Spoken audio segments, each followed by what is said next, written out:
Hello everyone, আসসালামু আলাইকুম সবাইকে। কি অবস্থা, সবাই কেমন আছো?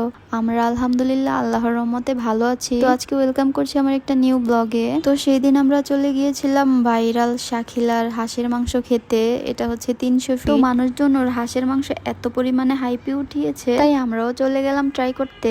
এর আগে কখনো 300 ফিট যাওয়া হয়নি। তো পাশের বাসার ভাবিদের সাথে গিয়েছিলাম ওনাদেরই গাড়িতে করে। মূলত হচ্ছে ভাবিরা অন্য জায়গায় শিফট করবে, তার আগের দিন আমরা সবাই একটু ঘুরে আসলাম। কিছু কিছু মানুষ আছে যারা কাছে থাকার পর দূরে যখন চলে যায় তাদের জন্য অনেক মায়া লাগে, তাদের কথা অনেক মনে পড়ে। আবার কিছু কিছু মানুষ আছে যারা চোখের সামনে থাকে কিন্তু তারা এমন ভাবে মন থেকে উঠে যায় যে তাদের দুই চোখেও দেখতে মন। তো ভাবি ছিল খুবই ভালো একজন মনের মানুষ, আমাদের সবসময় নিজের বোনের মতোই দেখতো। উনি খুবই মিশুক একজন মানুষ, আর মনে হিংসে নাই বললেই চলে। খুব কমই মানুষের সাথে মিশি, তবে যার সাথেই মিশি নিজের আপন বোন মনে করি। আর ভাবিকে তাই ভাবতাম, কখনো বলা হয়নি, আজকে বলে দিলাম। আর এত বকবক করতে করতে আমরা ফাইনালি চলে আসছি ভাইরাল শাখিলার সেই হোটেলে। যেহেতু আমরা গরমকালে গিয়েছিলাম তাই খুব বেশি একটা মানুষ ছিল না, কারণ শীতকালে বেশি মানুষের ভিড় হয় এখানে। তো এই তো হচ্ছে শাকিলার ভাইরাল হাঁসের মাংস।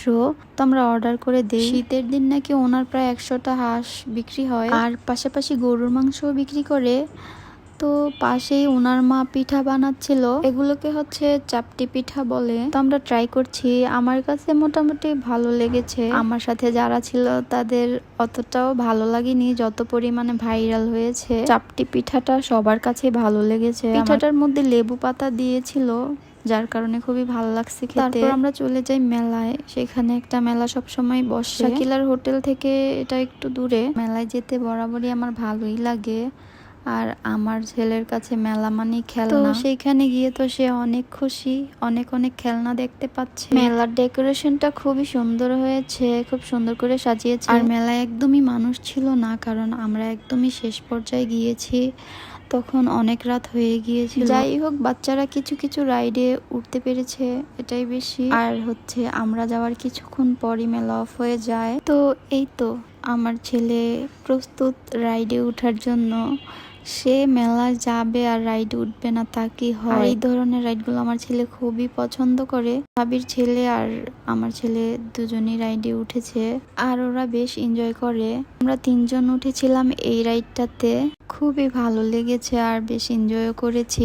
আমার কাছে এই রাইডটা খুবই ভালো লাগে। ভাবির হাজবেন্ড উঠেছিল ওই যে নৌকা রাইডটাতে, এইটাতে উঠে ওনার তো অবস্থা খারাপ, ওনার ছেলের জন্য উঠেছিল। দেন আমাদের মেলা এনজয় করা শেষ, তারপর আমরা চলে আসি কিছু কেনাকাটা করার জন্য। আর এই যে দেখো বাপ ছেলের কি অবস্থা, এইখানে যতগুলো মাস্ক ছিল একটা একটা পরায় পরায় দেখতেছে, বাট একটাও কিনা হয়নি, ফ্রিতে ফ্রিতে পরে আসছে। যাই হোক, কিছু কেনাকাটার পর আমরা বাসার উদ্দেশ্যে রওনা দিয়ে দিই, কারণ তখন প্রায় অনেক রাত হয়ে গিয়েছিল।